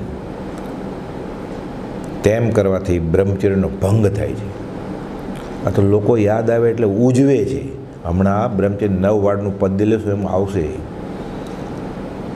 ન યાદ આવે તો યાદ લાવે છે, એલાર્મ મૂકે છે, આલ્બમ કાઢે છે, એ સીડી જોવે છે પોતાની કે મેં આ દિવસે શું કરેલું, હું પરણેલું, તો નવું શું કરેલું? તારા દાદા ને દાદી આ જ કરેલું. નવું શું હતું? એના દાદા દાદી આ જ કરેલું. કંઈ નવું છે એમ? બધું પૂર્વાનું પૂર્વી છે. તું ઘોડો હતો, તું કૂતરો હતો, તું ગધેડો હતો, ત્યારે આ જ કરેલું તે. એનું મહાત્મ્ય શું છે? કુપોષણ આ તુચ્છ વસ્તુનું આટલું મહાત્મ્ય? આમાંથી જેથી બહાર નહીં આવે તો સાધક દશા ક્યાં? મુમુક્ષતા ક્યાં? મોક્ષની ઈચ્છા. એની ઈચ્છા જ આ છે કે મેં પહેલાં શું કરેલું યાદ કરું, પૂર્વ ક્રીડા. તો મોક્ષની ઈચ્છા ક્યાં આવી આમ? સાતમું, પ્રણીત. દૂધ, દહીં, ઘૃત આદિ મધુરા અને ચિકાશવાળા પદાર્થોનો બહુધાહાર ન કરવો. સામાન્ય ઠીક છે, શરીર ટકાવવા માટે દેહ રાખતા ધર્મ છે, પણ આ ચીકણા અને મધુરા ખોરાક ભેગા થાય એટલે વિજ્ઞાનની રીતે, આયુર્વેદની રીતે, નેચરોપેથીની રીતે અને અધ્યાત્મની રીતે આ પછી એ ખોરાક, ચીકણા અને મધુરા ખોરાક વધુ પડતા લેવાય એ રસ્તો કાઢે. પછી એમાં વીર્યની વૃદ્ધિ થાય છે અને ઉન્માદ થાય છે. આપણે કેમ જમીને ઊંઘ આવે છે. પહેલાંના જમાનામાં જમીને રાજાઓ કસુંબા લે, ચૂરમાના લાડવામાં ખસખસ નાખે, એટલે ભારે ખોરાક લીધો હોય, ગરિષ્ઠ ખોરાક, એ પછી સૂઈ જાય. એટલે શારીરિક શ્રમ ન કરે એટલે હાર્ટ એટેક ન આવે. જેમાં પછી કસરત કરવા માંડે તો હાર્ટ એટેક આવે. આખું વિજ્ઞાન છે આ. એટલે અમુક એવા માદક ખોરાક લીધા હોય એટલે ઘેન ચડે જ, એવા ગરિષ્ઠ આહાર હોય એટલે ઘેન ચડે જ. એ ભૂખ્યો હોય તો ઊંઘ ન આવે પ્રાર્થનામાં 3 કલાક સુધી, અને આવા માદક ખોરાક ખાઈને પછી આત્મસિદ્ધિ કરવા જાય તો 3જી 4થી ગાથામાં જ ઝોલા આવવા માંડે. અને મોક્ષનો ઉપાય આવે ત્યારે તો એ નસકોરમ કરતો હોય, યાદ આવે જ નહીં. પછી આખું વિજ્ઞાન છે આ. એનાથી વીર્યની વૃદ્ધિનો ઉન્માદ થાય છે અને તેથી કામની ઉત્પત્તિ થાય છે. માટે બ્રહ્મચર્ય તેમ કરવું નહીં. આવું છે. આ ખોરાકની વાત આવી. પછી અતિમાત્ર આહાર, 8મી વાડ. પેટ ભરીને આહાર કરો ને, સાદો પણ આહાર હોય તોય એ દબાવીને ખાય. એટલે ઊણો દરી, ઉદર, પેટ, ઊણ એટલું ખાલી રાખવું થોડું. 32 કવલ, 16 કવલથી ખોરાકથી ભરવું. બીજું પાણી અને ખાલી રાખવું. એટલે હવા, વાયુ. એટલે વૈજ્ઞાનિક રીતે, નેચરોપેથી રીતે, આયુર્વેદની રીતે અને આધ્યાત્મિક રીતે બહુ મહત ફળ છે. પછી એને પથારીમાં આળોટવાનું, જાગવાનું ન થાય, એટલે વિકારી વિચારો જ ન આવે. તો રાત્રે એવો ભારે ખોરાક લીધો હોય પછી સ્વપ્ન આવે. અતિમાત્ર આહાર, પેટ ભરીને આહાર કરવો નહીં, તેમ અતિમાત્રાની ઉત્પત્તિ તેમ કરવું નહીં, એથી પણ વિકાર વધે છે. 9મું, વિભૂષણ. સ્નાન. એટલે સર્વસંગ પરિત્યાગી સાધુને તો દીક્ષા લે પછી સ્નાનની મનાઈ છે. એને એવો ગૃહસ્થ વ્યવહાર નથી હોતો કાંઈ એવો કે અશુચિ થઈ જાય કે શુચિ કરવી પડે નાહી ધોઈને. સ્નાન, વિલેપન, માલિશ, મર્દન, મસાજ કરે. આ ઇન્દ્રિય વિકાર જન્માવે. પછી પુષ્પાદિક શણગાર, ફૂલના હાર પહેરે, માથામાં ફૂલ નાખે, કપડામાં, વસ્ત્રમાં ફૂલ રાખે, શૃંગે ફૂલ. આ બધું ઇન્દ્રિય પોષક છે. ફૂલમાં તો બધા વિષયો છે. ભમરો ફૂલમાં સ્વાદ છે, રંગ છે, સુગંધ છે, સુવાળું છે, બધું જ છે, સ્પર્શ છે. સ્નાન, વિલેપન, પુષ્પાદિક બ્રહ્મચર્ય ગ્રહણ કરવું નહીં. એથી બ્રહ્મચર્યને હાનિ ઉત્પન્ન થાય છે. પછી નિમિત્ત દાખલ વૈષ્ણવ સંપ્રદાયમાં અને જૈનેતર સંપ્રદાયમાં આ હતું. એટલે પ્રભુશ્રીજી શરૂઆતમાં એ બધું કરવા કહેતા. અમે કડવા ઘૂંટડા ગળી જતા નીલકંઠ થઈને, અમને આ ગમતા હશે. એટલે ભગવાનની પૂજા કોપલ જો કે નિમિત્ત દાખલ પ્રતિમાને એકાદ ફૂલ મેં તો ઠીક છે. અહીંયા તો જૈનની આ ફૂલ ન વાપરવામાં આ તો બધું છે જ. સાથે સૂક્ષ્મ એકેન્દ્રિય જીવની દયાની વાત છે, જે અન્ય ધર્મમાં તો છે જ નહીં. નિમિત્ત દાખલ ઠીક છે, પણ આ બધું આ નિમિત્ત જ એવું છે. આ બધું સુવાળું, આ ઇન્દ્રિય પોષક વસ્તુ છે. આ એ ભગવાનને ચડાવે, ઢગલો કરે, પણ કરનારો તો પોતે છે ને. ભગવાન તો નિર્વિકારી છે, વિતરાગ છે, પણ આ તો નિમિત્તવાસી જીવ છે. એટલે એવા ધૂપની, અગરબત્તીની, ફૂલની સુગંધ આવતી હોય, એવા રંગ હોય, વૃત્તિ ચડે. પછી પોતે અત્તર, પરફ્યુમ નાખીને જાય પ્રાર્થના કરવા. ઘણા જાય જ છે ને એવો સુગંધિત ધૂપ કરે મોગરાનું. પછી લગ્ન પ્રસંગમાં એ અત્તર પરફ્યુમ, પ્રાર્થનામાં એ અત્તર પરફ્યુમ. સ્નાન વિલેપન પુષ્પાદિક બ્રહ્મચર્ય ગ્રહણ કરવું નહીં, એથી બ્રહ્મચર્યને હાનિ ઉત્પન્ન થાય છે. એમ ભગવંતે 9 વાડ વિશુદ્ધ બ્રહ્મચર્ય માટે કહી છે. ભગવાન મહાવીરે તીર્થંકરે જે આગમમાં કહી છે એ બ્રહ્મચર્ય 9 વાડ સૂત્ર સિદ્ધાંતમાંથી કોપલદેવ અહીંયા સરળ ભાષામાં ગદ્યમાં લખી છે. ભગવાને કહી છે, બૌદ્ધએ તમારા સાંભળવામાં આવી છે. સામાન્ય તો ઉપરથી બધાને ખબર હોય કે 9 વાડ, પરંતુ ગૃહસ્થવાસમાં દીક્ષા તો લે ત્યારની વાત ત્યારે, પણ ગૃહસ્થવાસમાં અમુક દિવસ બ્રહ્મચર્ય ધારણ કરવામાં અભ્યાસોને લક્ષમાં રહેવા અહીં આગળ કંઈક સમજણપૂર્વક કહી છે. એટલે એવા મોટા દિવસ હોય, 14 હોય, પાંચમ હોય, ત્યારે આવા ખોરાક જ ન ખાય. ત્યારે પછી આલોચના હાર્મોનિયમ ઉપર ન રાખે, પછી માળા હાર્મોનિયમ ઉપર ન રાખે. તંબુરો લીધો હોય, હાર્મોનિયમ હોય, આત્મ ભાવના ભાવતા જીવલા હે કેવળ જ્ઞાન રે, મ્યુઝિકમાં આવતું હોય એ મ્યુઝિકમાં ધ્યાન જાય કે આત્માની ભાવના ભવાય. પછી સહેજે સમજાય એવું છે. આમાં અર્ધમાગદી સંસ્કૃત શીખવાની જરૂર નથી, મોટા આગમો વાંચવાની જરૂર નથી. જ્ઞાનીનો ઉપદેશ બોધ પરિણમે તો સિદ્ધાંત બોધ ભલે લાઇબ્રેરીના પુસ્તકમાં હોય, પોતે છે જ સાથે આત્મા, એ ખબર પડી જાય. એ બ્રહ્મચર્ય કેવી રોચક રીતે પ્રવેશિકામાં આ પદ્યમાં લીધું છે, આપણે એ જોઈએ. પ્રવેશિકામાં બ્રહ્મચર્યમાં પાના નંબર 254 આ કાવ્ય લે એ લઈએ આપણે. મથાળું એ જ આપ્યું છે જે મોક્ષમાળાના મથાળા હતા એ બધા વિવેચનમાં તો લીધા જ. પ્રજ્ઞાબોધમાં જે કોપલદેવ પાઠ આપેલા એ જ મથાળા સાથે આખો પ્રજ્ઞાબોધ બ્રહ્મચર્ય લખ્યો. અને અહીંયા પ્રવેશિકામાં આપણે એન્ટર થવા માટે મોક્ષમાળા કેમ વાંચવી, પ્રવેશક એન્ટ્રી કેમ, પ્લે ગ્રુપ હોય, કેજી હોય ને પછી એ પહેલો ધોરણ આવે, એમ શાસ્ત્ર સિદ્ધાંત પ્રભુશ્રીની આજ્ઞાથી બધા શાસ્ત્રોનો અભ્યાસ થાય. એ વાંચી લીધી હોય તો અધ્યાત્મમાં પ્રવેશ કેમ કરવો અને વચનામૃત કેમ વાંચવું. ગોપાલદેવ લખ્યું છે, બહુ ઊંડા ઉતરતા મોક્ષમાળા મોક્ષનું કારણ થઈ પડશે. એટલે પ્રવેશિકામાંથી એ પાઠ વાંચી લઈએ, પછી મોક્ષમાળા ખોલી અને એક લાઈન એક શબ્દ વિવેચન બ્રહ્મચર્ય કર્યું એ વાંચીએ, પછી મોક્ષમાળા વાંચીએ તો સોનામાં સુગંધ જેવું થાય. વાત એની એ જ હોય, પણ આપણને કેવી રીતે સમજાય? તો અનુભવીના કથન છે. જે કોપલદેવે અનુભવ્યું હોય, પ્રભુશ્રીજીને આત્મસાત થયું હોય, પ્રભુશ્રી જે અનુભવ્યું હોય બ્રહ્મચર્યજીને આત્મસાત થાય, અને બ્રહ્મચર્ય અનુભવવાણી જે અને એ સંતદર્શિત શાંતિથી ટપકાવ્યું હોય એટલે એની અસર વધારે થાય. એટલે કોઈ રસોઈ આવડતી હોય ને એ શીખવાડે આપણને કે હું તો 18 વર્ષથી રસોઈયો છું, અને પછી એ દૂધપાક શીખવાડે. અને આપણે ચોપડો કાઢીને દૂધપાક, 1 લીટર દૂધમાં આટલી ખાંડ, પણ એ ખાંડ એવી હતી, એ દૂધ પાતળું હતું તો ન જામે, કાં ગળું થઈ જાય કાં મોડું થઈ જાય. એટલે અનુભવની વાત જ અલગ છે. એટલે બ્રહ્મચર્ય 9 વાડ, શિક્ષાપાઠ 86. અપૂર્વ અવસર એવો ક્યારે આવશે એ રાગ છે. એટલે આપણે એક કડી બધાને આપો પ્રવેશિકા, એક કડી લેતા જઈએ અને પછી સમજવાની કોશિશ કરીએ. બ્રહ્મચર્ય સ્વર્ગીય તરુ રમણીય છે, ફળ પંક્તિ ત્યાં રચી રહી પ્રતિડાળ જો, રક્ષા કરવા વાળો નવ સુંદર કરી, દ્વિજગણ કુંજન કરતા લે સંભાળજો. બ્રહ્મચર્ય સ્વર્ગીય તરુ રમણીય છે. રાગે કોપલદેવ લખ્યું છે ને, કવિતા એ કવિતા અર્થે નહીં, ભગવત ભજન અર્થે. અહીંયા અપૂર્વ અવસર એવો ક્યારે આવશે? બ્રહ્મચર્ય એ રાગ મૂક્યો કે આવું બ્રહ્મચર્ય ક્યારે આવશે, આ ભાવના કરી છે. રાગે જ્ઞાનીની બધી ચેષ્ટાઓ બોધદાયક જ હોય છે. કર્યું તો પદ્ય એટલે આપણને લાગે કયો રાગ બહુ શાસ્ત્ર જ્ઞાન હતું, એટલે કે આવો અપૂર્વ અવસર મને ક્યારે આવે, આવું બ્રહ્મચર્ય, આ સ્વર્ગે તરવું મને આ ક્યારે મળે બ્રહ્મચર્ય, હું ક્યારે આત્મામાં રમણતા કરું. આ રાગ મૂક્યો બ્રહ્મચર્ય. એની પ્રત્યેક ચેષ્ટાના અદ્ભુત રહસ્યનું ફરી નિધિધ્યાસન કરવાનું ગોપાલદેવે કહ્યું છે. કોણ બ્રહ્મચારી? 17 ચોથા વ્રતના ધારક.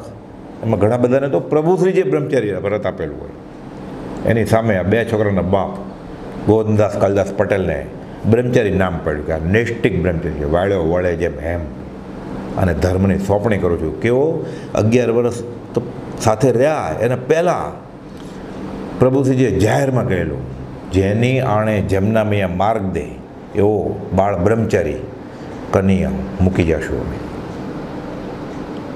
એવા બ્રહ્મચારી લખે છે, બ્રહ્મચર્ય સ્વર્ગીય તરુ, આ સુર તરુ, કલ્પ તરુ છે. આ ઈચ્છિત ફળ મળશે. કોપદે લખ્યું છે ને, બ્રહ્મચર્ય યથાર્થ યાવત પાળવામાં આવે, મોક્ષ માર્ગને લગતા બધા રસ્તાઓ સાવ સરળ થઈ જાય ને બધું આવીને મળે સહેલાઈથી. સર્વ ચારિત્ર વશીભૂત કરવાને માટે બ્રહ્મચર્ય અમોઘ સાધન છે. મોક્ષ માર્ગમાં જોઈતી બધી સામગ્રી સહેજે સહેજે મળી આવે, સહેજે સહેજે પાલન થાય. એના માટે બ્રહ્મચર્ય અણમોલ સાધન છે. બ્રહ્મચર્ય સ્વર્ગીય તરુ રમણીય છે કે ફળ પંક્તિ ત્યાં લચી રહી પ્રતિ ડાળ જેવું. એક એક ડાળીએ ફળની પંક્તિ ઝુમખા છે કે કહેવું છું, મોક્ષ માર્ગમાં પ્રવેશ કર્યો છે ત્યાં જ પૂર્ણના ઢગલા છે. કોપલે લખ્યું છે ને 213માં, એક અંશ શાતાથી કરીને પૂર્ણ કામતા બધું અહીંયા જ છે. એમાં બ્રહ્મચર્ય પણ બધું સહેજે છે.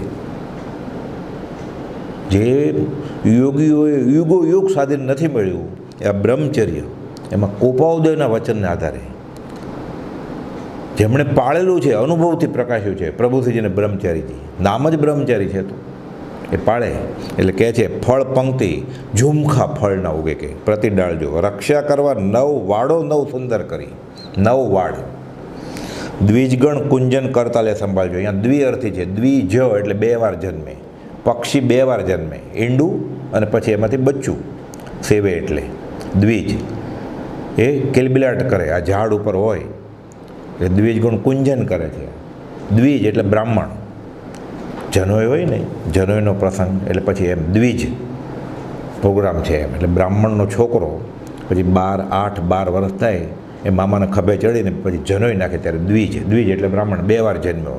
ખરેખર જન્મ એનો જનોય લીધી પછી. અને સાધુ સર્વસંગ પરિત્યાગ કર્યો એટલે પૂર્વાશ્રમ મરી ગયો. એ નદીનું મૂળ અને સાધુનું કુળ પછી પૂછવાનું ન હોય. તમે ક્યાં કુળના સાધુને પૂછાય નહીં. એ આત્માના પ્રદેશના. ગોપાલ અમારો દેશ, અમારો દેહ, અમારી દિશા બધું હરી જ છે. પછી પૂછવાનું ન હોય. નવું જન્મ. એકવાર ઘર છોડ્યું, ગામ છોડ્યું, નામ છોડ્યું, ઠામ છોડ્યું, પછી એનું પૂછવાનું આ નવો જન્મ થયો છે એનો દીક્ષા લીધી એટલે દ્વિજ. એટલે બ્રહ્મચર્ય લીધું, અનાદિકાળથી સંસારનું સેવન કરતો હતો. હવે આત્મામાં પ્રવેશ કરવાની કોશિશ કરે છે. નવો જન્મ થયો, ભૂલી જવાનો. દ્વિજ ફરીવાર જન્મ્યો એટલે દ્વિજ ગણ કુંજન કરતા લે. એટલે આ ફળ લટકી રહ્યા છે એક એક ડાળે. બ્રહ્મચર્ય પાળ્યું, પુણ્યના ઢગલા છે ને મોક્ષ માર્ગમાં. અને વ્યવહારિક સુખ તો આનુષંગિક ફળ છે એનું. છેલ્લે તો મુક્તિ સુંદરીને પરણવાનું છે આ છોડે એટલે બધું. એટલે કહે છે એની રક્ષા કરવા 9 વાડો, સુંદર વાડો છે બધા નિયમ. દિવસે દિવસે ચડતે વાને. કઈ વાડ એ બ્રહ્મચર્યજી કહે છે, પહેલી વાડ તે સ્થાન વિકારક ત્યાગવા, ઉંદર મરગે તજે બિલાડી દૂર જો, બ્રહ્મચર્ય વ્રતને જીવન જે જાણતા, તે વિકારક વસતી તજે જરૂર જો, બ્રહ્મચર્ય સ્વર્ગીય તરુ રમણીય છે. જીવવું છે બ્રહ્મચર્ય વ્રતને જીવન જે જાણતા. ઉંદરને જીવવું છે તો બિલાડી હોય તે જાય. મુરગી જીવવું છે, કૂકડો બિલાડી હોય તે જાય, ફેંદી નાખે તરત જ. એમ જેને બ્રહ્મચર્યા કરવી છે, જેને બ્રહ્મચર્ય રૂપી વ્રત લઈને હવે મરવું નથી, ભાવ મરણે અનંતકાળથી ક્ષણે ક્ષણે મરતો હતો, એ પછી આવવામાં જાય? ક્યાં ન જાય?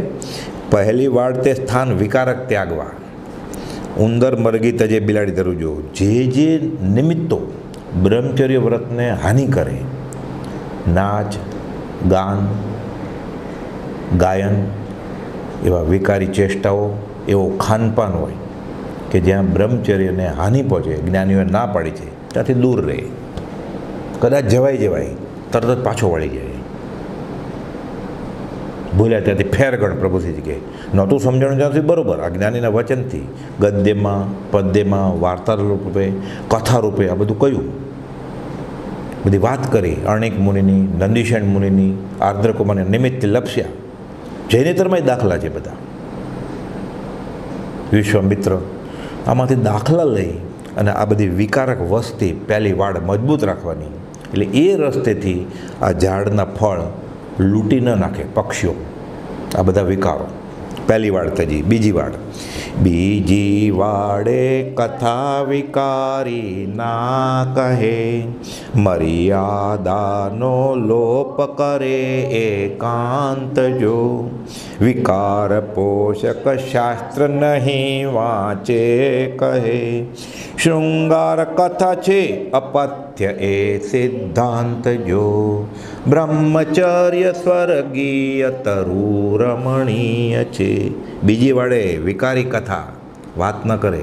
આગળ આવ્યું ને ગદ્યમાં આપણે કૃપાળુદેવે લખ્યું છે ધર્મની કથા એકલા એકલા નહીં।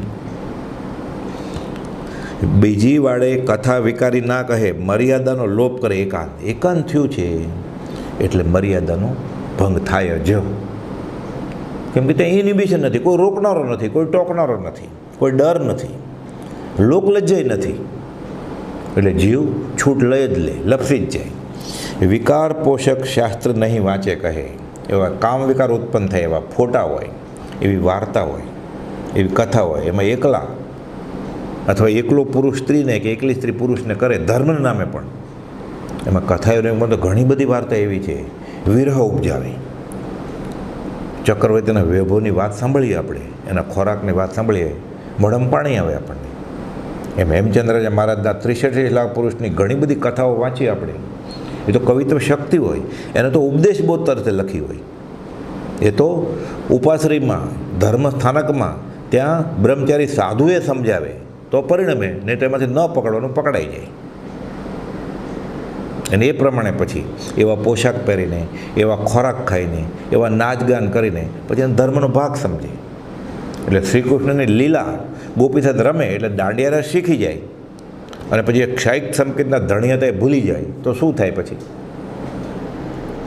દાંડિયા રથ આવડે ખાલી, અને ભવાઈ કરે ભવની। પછી એવું જૈનેતરની આ બધી કથાની કથા છે, આ બધી એ વિરહની કથા છે બધી। એમાંથી જે તત્વો પકડવાનું એ જ્ઞાની સમજાવી શકે। આપણે ખાલી એ વાત લઈ લઈએ તો કોને ઘરે રામાયણ નથી, કોને ઘરે મહાભારત નથી, કોને ઘરે નળ દમયંતી નથી? પછી પકડી લેવાય, સ્વયંવર રચાય પછી। એટલે કહે છે આવી બધી વિકાર પોષક શાસ્ત્ર નહીં વાંચે કહે, મર્યાદાનો લોપ કર્યા।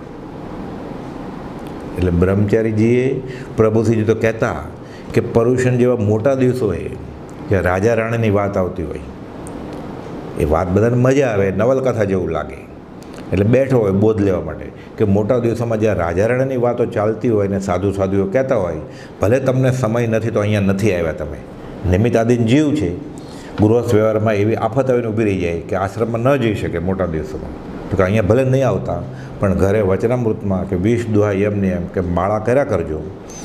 ધર્મના નામે ઉપાશ્રયમાં જઈને રાજા રાણીની કથા ત્યાં સાંભળવા જતા નહીં, ત્યાં બેસતા નહીં, કેમ કે કહેનારો આત્મજ્ઞાની નથી, તે વાત કરે ક્ષયોપશમ સારો છે, એવા નિમિત્તો છે, એ નાચ ગાન હાર્મોનિયમ એ સાથે કથા થાય તો નવો સંસાર ઊભો થાય મંદિરમાં।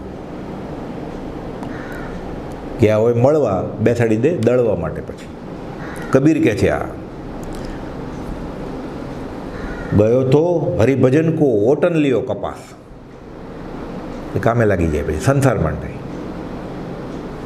એટલે આવું થાય। વિકાર પોષક શાસ્ત્ર વાંચે નહીં, મર્યાદાનો લોપ કરવો નહીં। શરૂઆતમાં નિર્દોષ હોય, ધર્મ નામે હોય, પછી દોસ્તી થઈ જાય, તમે ક્યાંના અમે ક્યાંના, તમારું કયું ગામ અમારું કયું ગામ, તમે શું કરો છો અમે શું, તમે શું ભણ્યા છો અમે શું ભણ્યા છો, બધા ભણીને જ આવ્યા છે। તો આ ઇન્દ્રિયના વિષયો છે બધા ભણેલા જ છે। સેક્સ એજ્યુકેશન ક્યાં કૂતરાને શીખવાડવું પડ્યું, ક્યાં ઝાડને આંબાને બાવળને ગુલાબને શીખવાડવું પડે સેક્સ? અનાદિકાલથી છે જ। તો એ આત્મા તો જ્ઞાની જ છે, નિમિત્ત મળે કે ઉગે, નિશાળમાં મૂકે એકડો બગડો શીખવા માંડે, અહીંયા મૂકે શીખી જાય। એકડો બગડો નહોતો આવડતો દાદા દાદીને તો એનો વંશ ચાલુ જ છે ને, બ્રહ્માનો વંશ અટકી ગયો છે, જૈનેતરમાં કહેવાય છે। એટલે કહે છે આ બધું આ બીજી વાડ છે, અટકાવી દેવાનું। ત્રીજી વાડ, ત્રીજી વાડે બેસે નહીં એકાસની, આસન સ્મૃતિ પણ વિકાર પ્રેરક માનજો, બે ચાર ઘડી વીતે સંસ્કાર રહે નહીં, નિર્મળ વ્રત ધારી રાખે તે ધ્યાન જો, બ્રહ્મચર્ય સ્વર્ગીય તરુ રમણીય છે. ત્રીજી વાડ, એક આસને ન બેસે. આપણે ગદ્યમાં જોયું ને, આસન સ્મૃતિ પણ વિકાર પ્રેરક માનજો. ગરમ હોય યાદ આવે, 2-4 ઘડી વીતે. 2-4 ઘડી કેમ? એટલે સ્ત્રી બેઠી હોય ત્યાં 2 ઘડી નહીં, ને પુરુષ બેઠો હોય ત્યાં 4 ઘડી નહીં. કે પુરુષ ગમે તે હોય, પછી નિમિત્તવાસી જીવ છે આ. નિર્મળ વ્રત ધરી રાખે તે ધ્યાન જો. સહેજે સહેજે પછી પડાઈ જાય કે મારે અહીંયા બેસાય નહીં. વચમાં પાર્ટીશન હોય, વચમાં એવો પડદો હોય. જૈનેતરમાં એ સ્વામિનારાયણમાં તો સંપ્રદાયમાં બહેનોનું મંદિર ભક્તિ ભજન માટે જ આવ્યા છે, હરિભજન માટે અલગ, ભાઈઓનું મંદિર અલગ. એ સંન્યાસી સાધુ બહેનનું મોઢું ન જોવે, માયક ગોઠવી દીધા હોય એટલે કથા સાંભળે, મોઢું નહીં જોવાનું.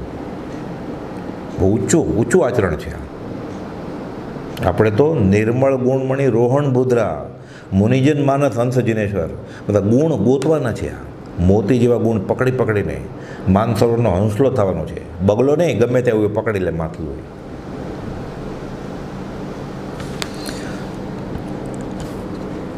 ચોથી વાળ, અંગોપાંગ મનોહર વર્ણી ના જુએ, નયન નાસિકા આદિ વિકારક જાણજો.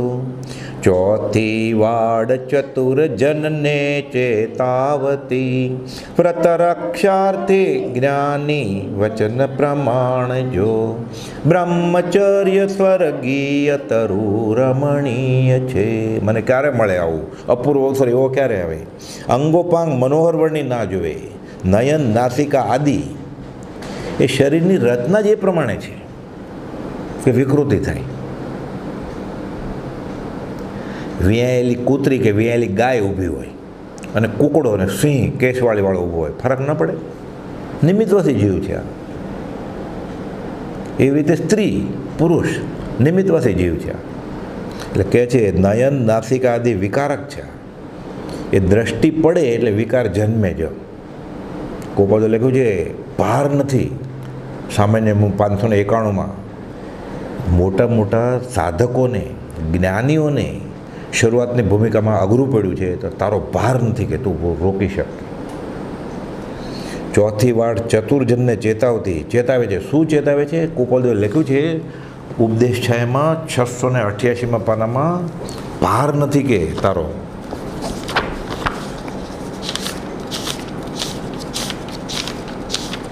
એટલે નિમિત્ત તો મળે ને. 688માં પાના પર નીચેથી વાત, પછી આગળ 689માં પાના પર છે, સ્ત્રી એ હાડ માંસનું પૂતળું છે, તો પુરુષે હાડ માંસનું જ પૂતળું છે સ્ત્રી માટે. એ સ્પષ્ટ જાણ્યું છે, તેથી વિચારવાની વૃત્તિ ત્યાં ક્ષોભ પામતી નથી.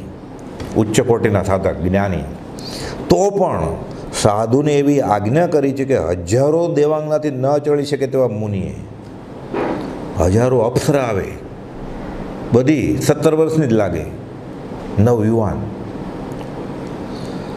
એવી હજારો દેવાંગને એક સાથે આવે તોય ન ચડી શકે તેવા મુનિએ એ બાજુ આ બાજુ એ દાખલો મૂક્યો કુપાલદેવે સમજાવવા માટે. અને આ બાજુ નાક કાન છેદેલી એવી 100 વર્ષની વૃદ્ધથી તેની સમીપ પણ રહેવું નહીં. કોણે ન રહેવું? સાધુએ, સર્વસંગ પરિત્યાગીએ. મુમુક્ષુ સાધકની વાત નથી, હજારો દેવાંગ નથી, ન ચડે એવા સાધક. તો આપણે તો બરફ છીએ, તરત જ ઓગળી જાય.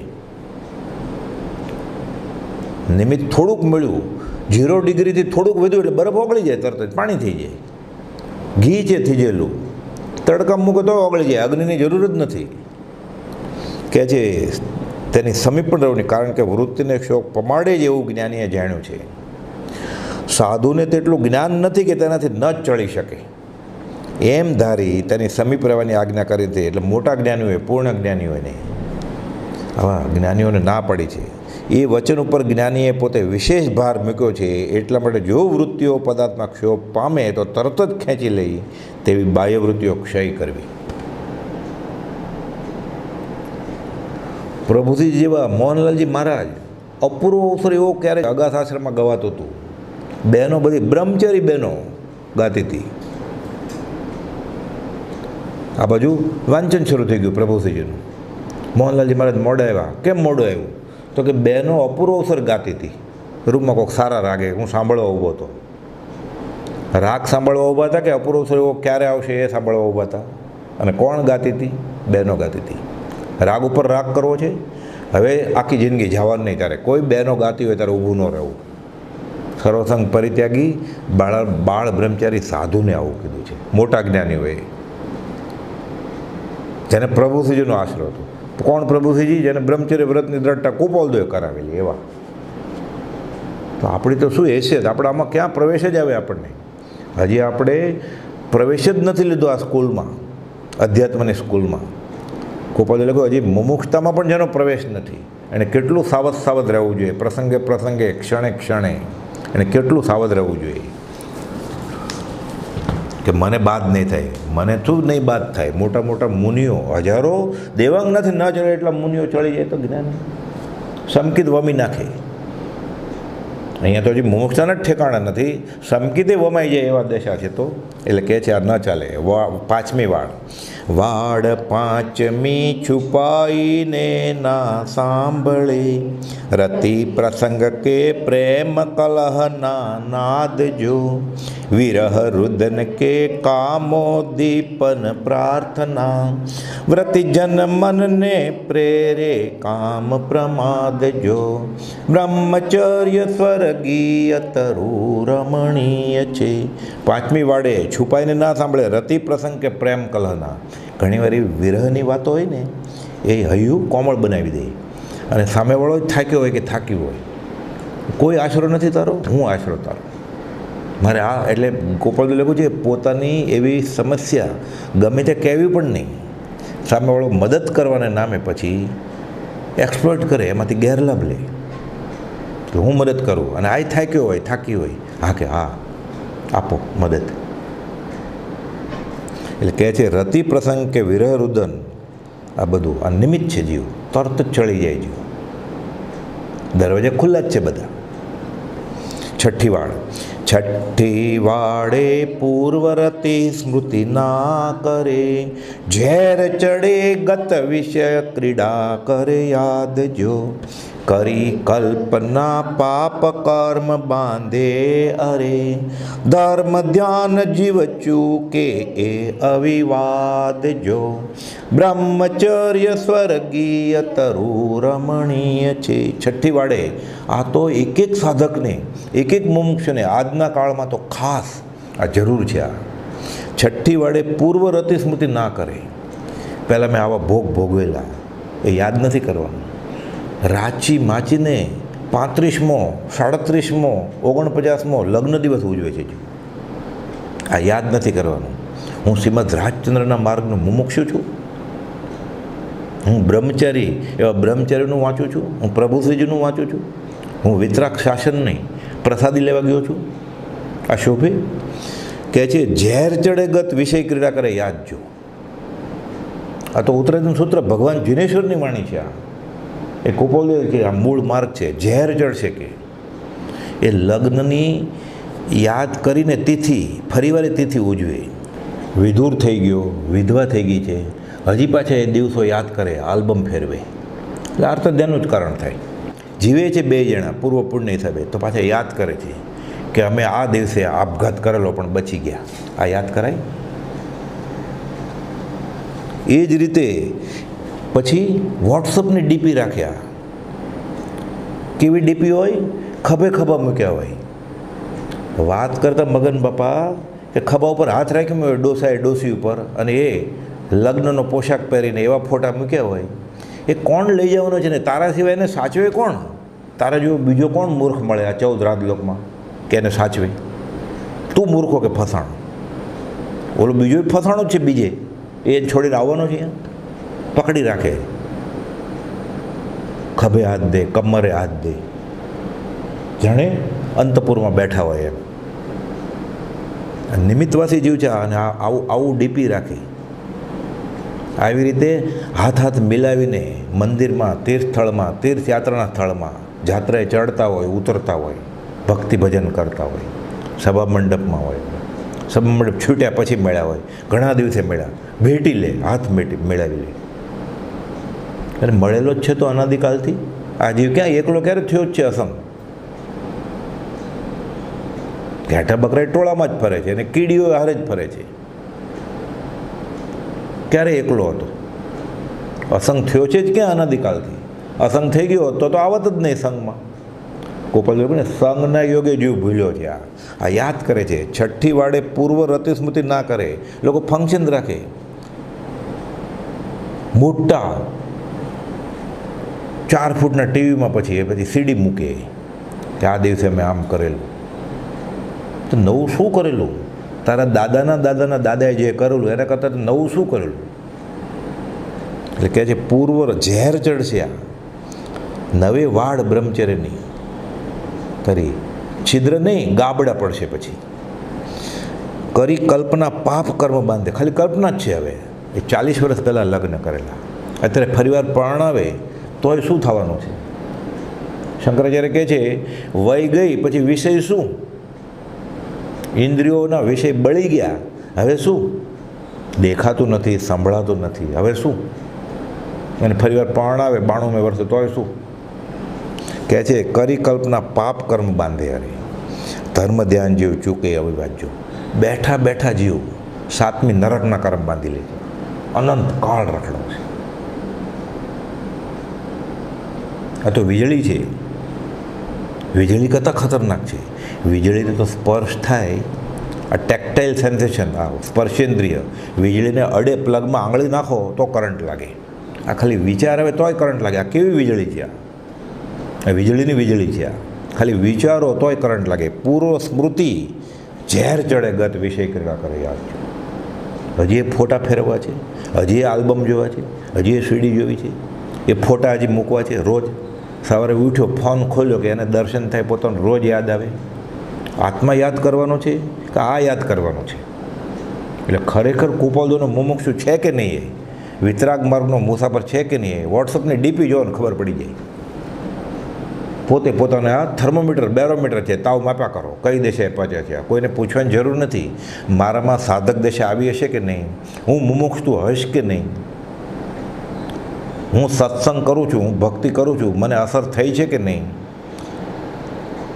તું જ્યાં છો એ વાતાવરણ તને અસર થઈ છે કે નહીં, એ તારી ડીપી ઉપરથી ખબર પડી જાય, તારા હાલે હાલ ઉપરથી ખબર પડી જાય. ભલે સર્વસંગ પરિત્યાગ કરવો કે 9 વાડ વિધિ બ્રહ્મચર્ય ભાવથી પાળવું હોય તો બહુ દૂરની વાત. આ દ્રવ્યથી નથી પડાતું તો, કે જે સાવ સહેલું છે. 7મી વાડ. 7મી વાડે પૌષ્ટિક ભોજન ના કરે, દૂધ દહીં ઘી ગળપણ વિકૃતિ કારજો, દવા વીર્ય વૃદ્ધિની કામ જગાડતી, વ્રતધારી તો માને એ જ અસારજો. 7મી વાડે પૌષ્ટિક ભોજન, ગરિષ્ઠ આહાર સાધુને સાધકને પચે નહીં. જે લોહી વધારવા માટે પીણા પીવે છે એ લોહી જ પીધું એણે. જે લોહી માંસ વધારવા માટે ખાય છે એણે માંસ જ ખાધું. જૈનમાં નહીં, જૈનેતર શાસ્ત્રોમાં આ લખેલું છે. મહાભારતના શાંતિ પર્વમાં લખેલું છે, હે યુધિષ્ઠિર, માંસ વધારવા માટે, શરીર માસલ કરવા માટે ખાય છે, માંસ ખાવા બરાબર. ગરિષ્ઠ આહાર એટલે આ ચીકણા અને મધુરા ખોરાક ખાય એટલે બ્રહ્મચર્યને હાનિ થાય. પહેલાંના જમાનામાં પરણાવતા વરરાજા પરણે એટલે એને મીંઢળ બાંધે અને પછી છેલ્લા 3 દિવસ બાકી હોય લગ્નના, 7 દિવસ બાકી હોય એટલે કઢેલા દૂધ પીવડાવડાવે, એમાં બદામ કાજુ નાખે, ગરિષ્ઠ આહાર ખવડાવે, એને લચપત્તા ઘીના લાડવા ખવડાવે. એટલે વિષય કામેન્દ્રિય જાગે, લગ્ન કરે. એ રીતે આખું વિજ્ઞાન છે. આ ડોશી વૈદું છે. એટલે અમુક ખોરાકનો એક ગુણ છે, એ પૂતગલનો ગુણ છે. કેમ ઠંડક હોય અને સૂંઠ ખાય, તજ લવિંગ ખાય તો ગરમ, એવી રીતે વિષય વિકાર માટે આ ગરિષ્ઠ માવો, ઘી, માખણ, ચાસણી, આ ચિકાશ અને ગરિષ્ઠ આહાર આખું વિજ્ઞાન છે. આ એ ઉત્તેજિત કરે જ ઇન્દ્રિયને. ઘણા એવા નબળા હોય ત્યાં આવી દવા આપવામાં આવે, સતેજ થાય એટલે ટટ્ટુમાંથી ઘોડો થઈ જાય પછી. એટલે આ બધું આ સાધુના, આ સાધકને, આ મુમુક્ષુને આ ત્યાગવા યોગ્ય છે આ બધું. એટલે સત્સંગના સ્થળે, તીર્થ સ્થળના સ્થળે ઠીક છે, નિમિત્ત દાખલ આનંદ વ્યક્ત કરવા માટે મહાવીર જયંતિમાં ખીર પૂરીને મગ ખાઈ લીધા તો ના નથી. નિમિત્ત દાખલ પ્રભાવને કરી મીઠાઈને કે અમારો આનંદનો દિવસ છે આ, તો સારું જ છે. લગ્ન દિવસ, જન્મદિવસ ઉજવવાને બદલે આ ઉજવે તો એ રીતે સારું જ છે. કેમ, હાથમાંથી નાગનું બચ્ચું પકડ્યું હોય તો એને પતાસું આપો તો એ છોડી દે સાપોલિયું. એ રમતો હોય દેડકા સાથે, વાંદા સાથે કે ગલુડિયા સાથે, એ ન છોડે, રડે. દુષ્યંત ને ભરતની વાત આવે છે ને એવી રીતે. જંગલમાં મોટો થયો, વાઘને બચ્ચાના મારે દાંત ગણવા છે કે વાઘના. શકુંતલા એટલે એની માતા મોર લાવી છોડી દીધું બચ્ચું. એટલે એ રીતે બરાબર છે. શરૂઆતના ભૂમિકાના જીવને આવું બધું આપવામાં આવે. ઘંટ વગાડે, મંજીરા વગાડે. મંદિરમાં આત્મસિદ્ધિ નથી આવડતી એટલે ઘંટ વગાડવાનું મળે ને તો નાનો છોકરો જાય કે આરતીમાં હું ઘંટ વગાડીશ, હું આરતી લઈશ. બરાબર છે, નિમિત્ત દાખલ. એમ મીઠાઈ આપ્યું તો શીરા સાટું શ્રાવક. પછી જે પહેલાં ધોરણનું પતાસું એ CA, MD, PhDની એક્ઝામમાં આજ કે લે બેટા ચોકલેટ, લે નાચ, લે આ મીઠાઈ, તું પ્રાર્થના કર. જે KG બાળ મંદિરના વિદ્યાર્થી માટે હતું પહેલાં ધોરણનું પતાસું, એ આપણે 35-40 વર્ષ પછી પણ પાછું CA, MD, double MD, double MS, double PhD, CA આ એ એક્ઝામમાં છે. આ બધું એ આપીએ છીએ આપણે કે લે ચોકલેટ, લે આ. તો અધ્યાત્મ ક્યાં પછી? બ્રહ્મચર્યની એકેય વાળના ઠેકાણા ન હોય તો. એટલે ગરિષ્ઠ આહાર ખાવામાં પછી કે ના એ તો હવે આપે તો શું કરીએ, આપે તું નહીં જમને, તું ઉણોદરી કર, તું ખાલી દાળ ભાત ખાઈ લે, તને એ સ્થળ ભક્તિના સ્થળમાંથી કાઢી મૂકવામાં નહીં આવે. આ તો ગરિષ્ઠ આહારની વાત કરી. એવી જ રીતે 8મી વાડે સાદો પણ આહાર તે મિતાહારી રહી લે, ભલે ખીચડી કઢી છે એ દબાવીને ખાય, છાશ પી જાય ઠંડી બરફવાળી 3 ગ્લાસ કે ગરમી છે ને એ એટલું જ નુકસાનકારક છે, ધક્કો મારે. એટલે ખાનપાન અતિ માત્ર થતાં પછી સૂવે એવા સપના આવે. એ ખોરાક નીકળવાનો રસ્તો તો ગોતવાનો જ છે. 9મી વાડ, નવમી વાડ વિભૂષા નામે જાણવી, સ્નાન વિલેપન પુષ્પાદિક શણગારજો, બ્રહ્મચર્ય વ્રત ભંગ તણાએ કારણો, સેવે શાને જેને વ્રત પર પ્યારજો, બ્રહ્મચર્ય સ્વર્ગીય તરુ રમણીય છે. બ્રહ્મચર્યજીએ છેલ્લી વાળે પ્રશ્ન પૂછ્યો કે સેવે શાને જેને વ્રત પર પ્યારજો. પ્રશ્નાચિહ્ન મૂક્યો, જવાબ આપ. તારે સાધક થવું છે, તારે મુમુક્ષુ થવું છે તો આ તું શા માટે સેવ? શું 8 વાડ તો કરીએ. 9મી વાડ વિભૂષા, શણગાર, સ્નાન. ઠીક છે, આપણે ગૃહસ્થ વ્યવહારમાં અશુચિ ટાળવા માટે થોડુંક સ્નાન કરવું પડે એ રીતે. પછી નાયો, પછી ફુવારા ઉપર પાછું, પછી અત્તર, પરફ્યુમ, ડિયોડોરન્ટ, રાચ રચેલું બધું. 22 બાટલી પડી હોય અલગ અલગ. આ સાધક માટે શોભે નહીં. પૂર્વ પુણ્ય મળ્યું છે તો બરાબર છે, વાપરી નાખવું. લાયસન્સ મળ્યું છે એટલે ભોગવેલું એમ નહીં. સ્નાન, વિલેપન, મર્દન કરે, મસાજ કરે. સાધકને ન ચાલે, બ્રહ્મચારીને ન ચાલે, મુમુક્ષુને ન ચાલે. પુષ્પાદિક શણગાર, જો ફૂલ એ રીતે મળદું શણગારે, નખ રંગ કરે, હોઠે લિપસ્ટિક કરે, વાળને ડાય કરે, પુરુષ કે સ્ત્રી.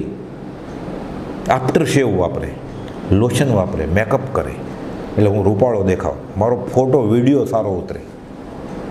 આ ન ચાલે સાધકને, આ મુમુક્ષુને ન ચાલે. આ 9 વાળ બ્રહ્મચર્ય લીધું નથી, ભલે વ્રતધારી નથી, પણ તો એની મુમુક્ષતા ક્યાં? એટલે જે બ્રહ્મચર્ય વ્રત લીધા પછી નથી કરવાનું એ પણ ગૃહસ્થ વ્યવહારમાં કે કરવાનું નથી.